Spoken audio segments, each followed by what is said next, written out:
Locked On Podcast Network presents Locked On Sports Today. Aaron Rodgers' debut in New York was the stuff of nightmares, even though they won. Did the Jets' title hopes just vanish after 4 snaps? Also, the Chargers did not get off to a great start, and Chris Jones is returning to a good defensive line for the Chiefs. I'm Peter Bukowski, starting your day with the can't-miss stories and biggest debates in sports. You're Locked On Sports Today.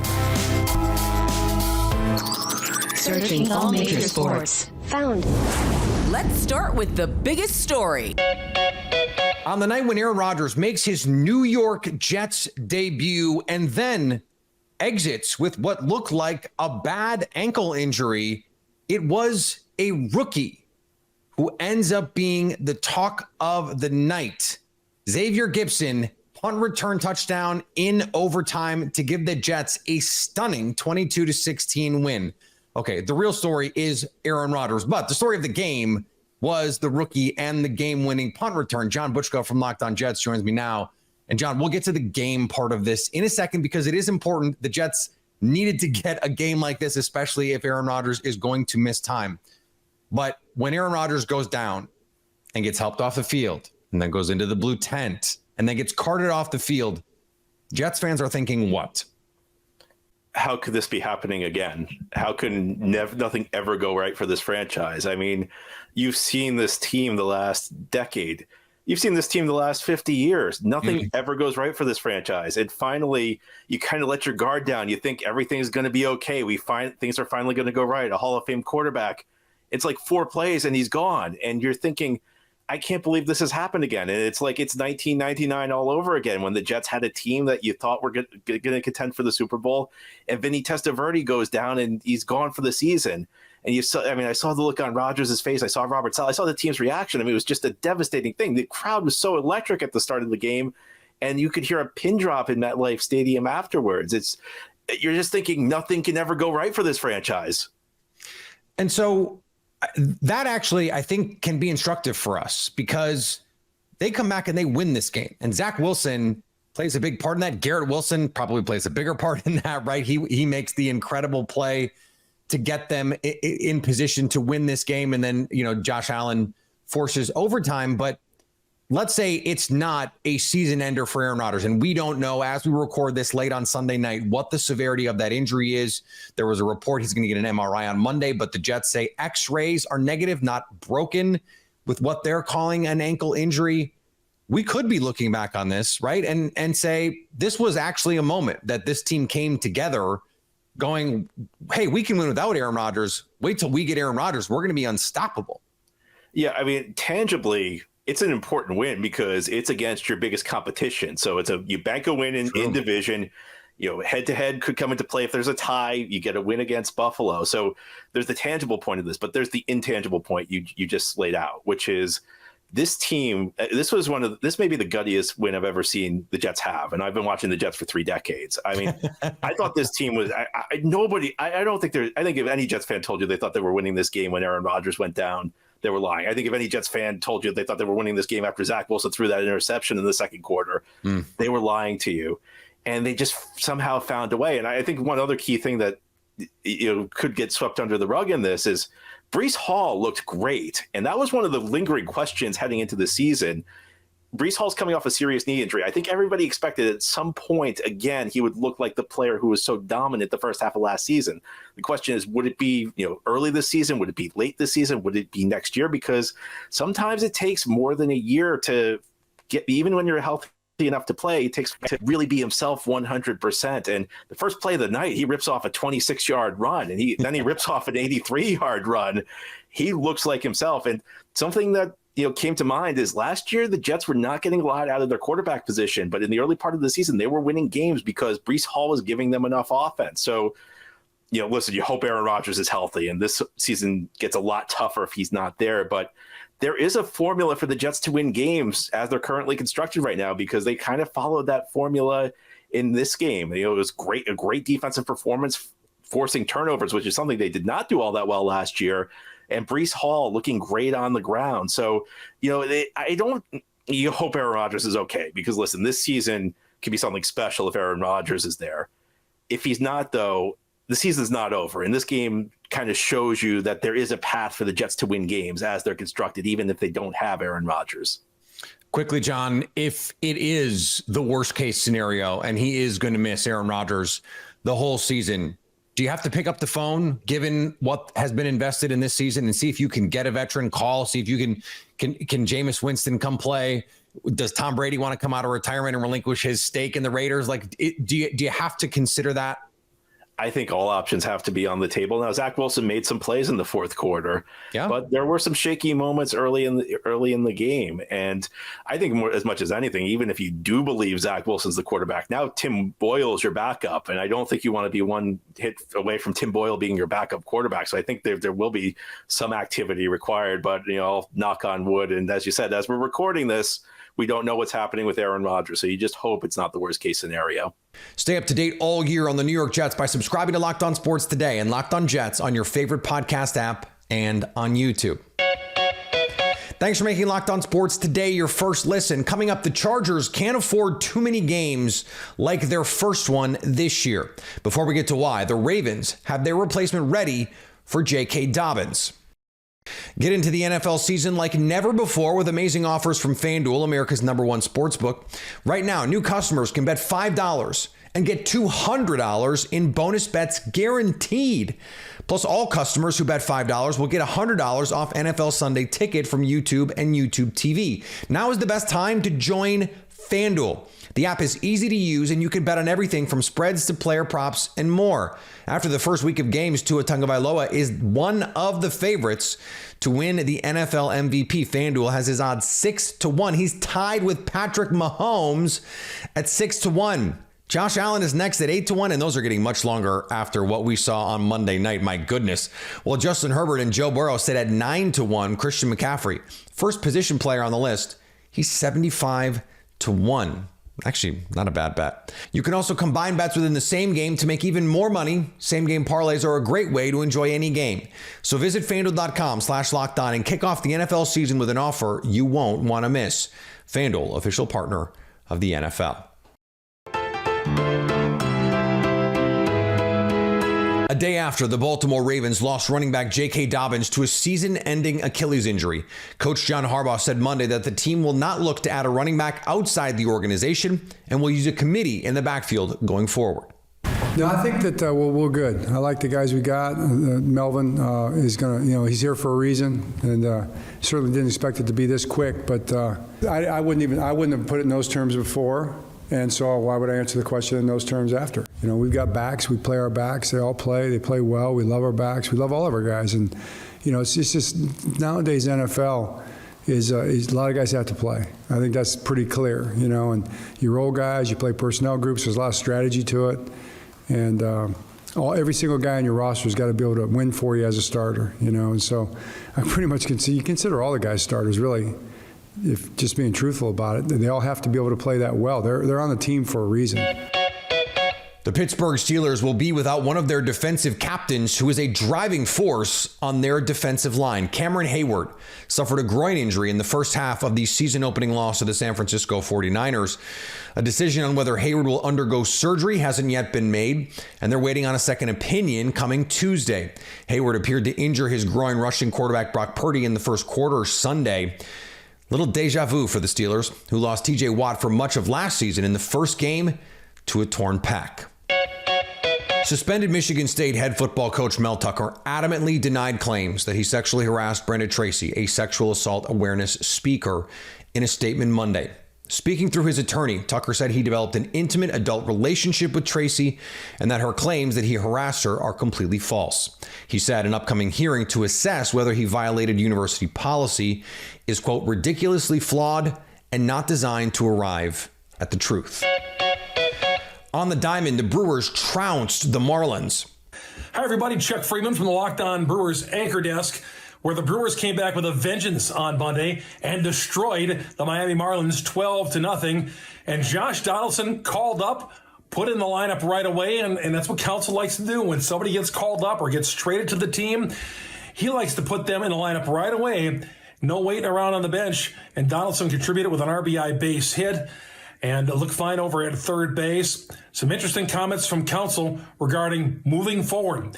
Is Andrew Monasterio going to be the third baseman, or is it going to be Josh Donaldson? It sounds like he still likes Monasterio. He's been on fire as of late, hitting .350 in his last 15 games or so.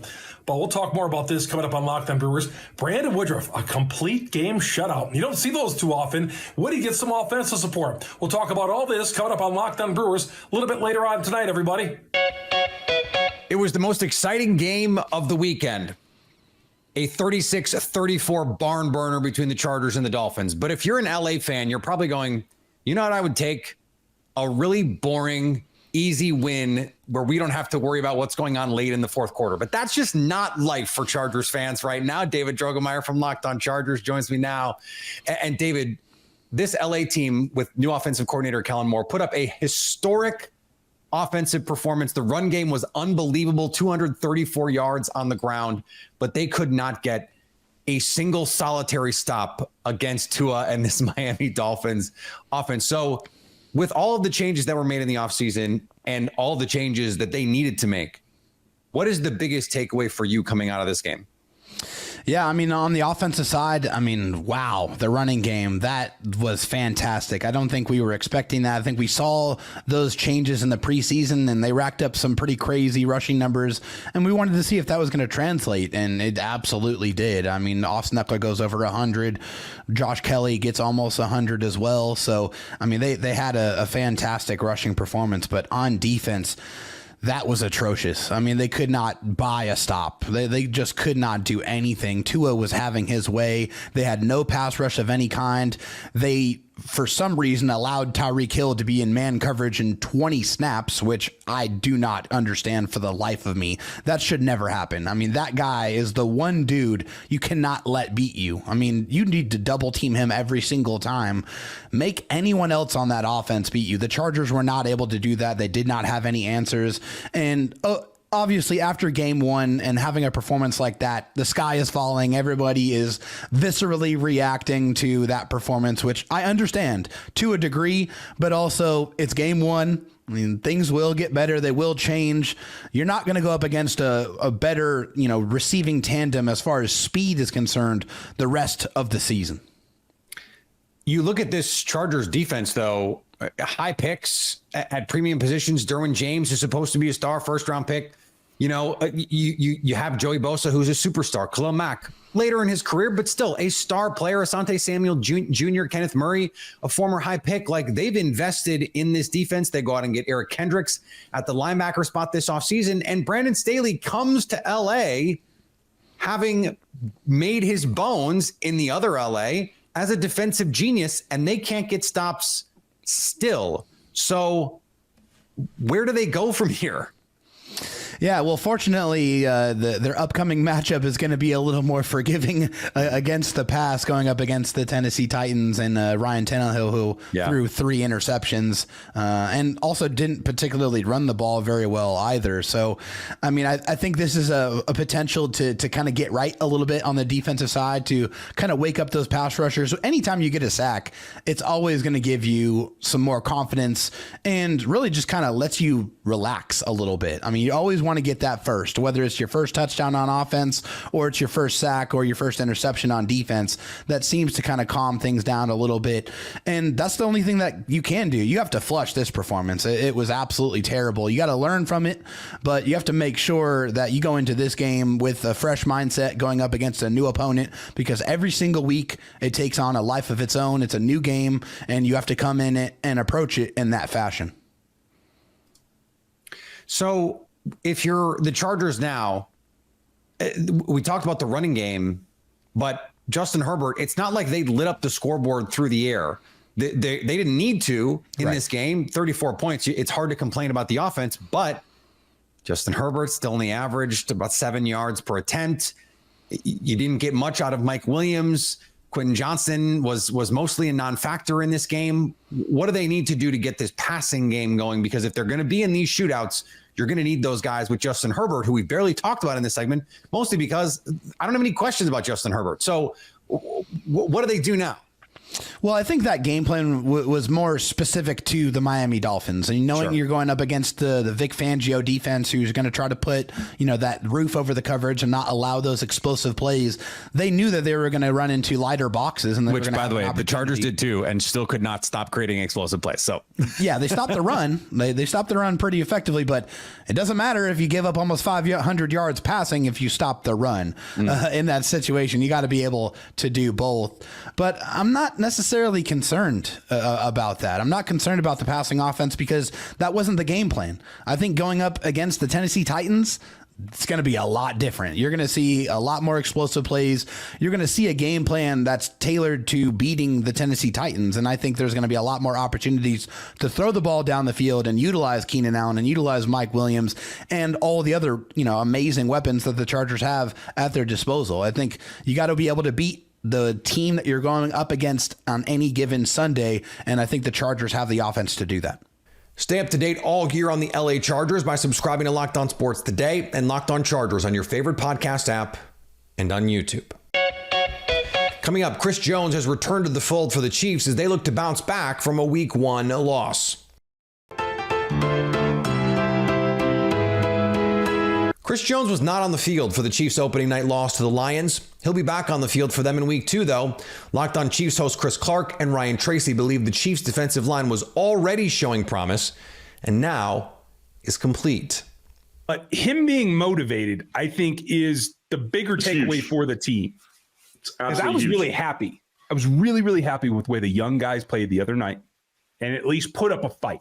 Was it earth-shattering? No. But you add Chris to a unit that actually held their own decently, 14 points to the Detroit Lions, and a run game that could have, I think, run for a lot more. Like, they held their own, and now you add Chris back, and then you're going to get a Menahue back in a few weeks. Like, all these things stacking up, that makes me feel a lot better about the whole thing.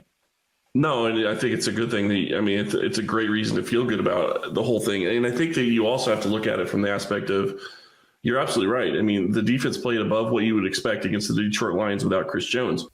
In football, there's this long-held notion of the planet theory, that there are only so many guys on the planet as big, as fast, as athletic, as powerful as someone like Chris Jones, and that they are unique and therefore uniquely valuable.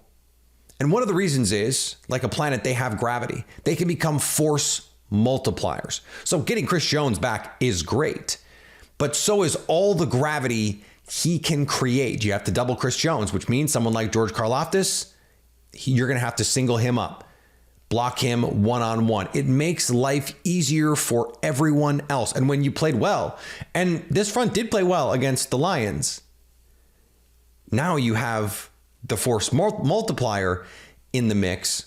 It makes everyone else better. It also helps that, now he's one of the most highest paid athletes on the planet. That's its own kind of planet theory. And finally, Pittsburgh Pirates third baseman Ryan Hayes pleaded with Major League Baseball on Sunday to institute the automated ball strike system after an obvious missed call and a subsequent conversation with the umpire. The call took place during Sunday's game against the Atlanta Braves, with plate umpire Bill Miller calling a strike on a pitch shown to be well outside the strike zone as Hayes was starting toward first base after flipping his bat back for what he thought was a walk. Classic mistake, though. If you act like you just got a walk before the umpire calls a walk, the umpire is probably, seemingly almost always, going to call a strikeout just out of spite. Thanks for making Locked On Sports Today your first listen. Now go find your favorite team's Locked On podcast and make them your second listen. Coming up on the next Locked On Sports Today, how much did the AFC shift with Aaron Rodgers' injury? So at least until tomorrow, stay locked on sports today. Locked On Podcast Network presents Locked On Sports Today. For more episodes of Locked On Sports Today, go to our video on demand. Click on Sports at the top of your screen. There, you'll find past episodes of Locked On Sports Today, plus other Locked On shows on demand.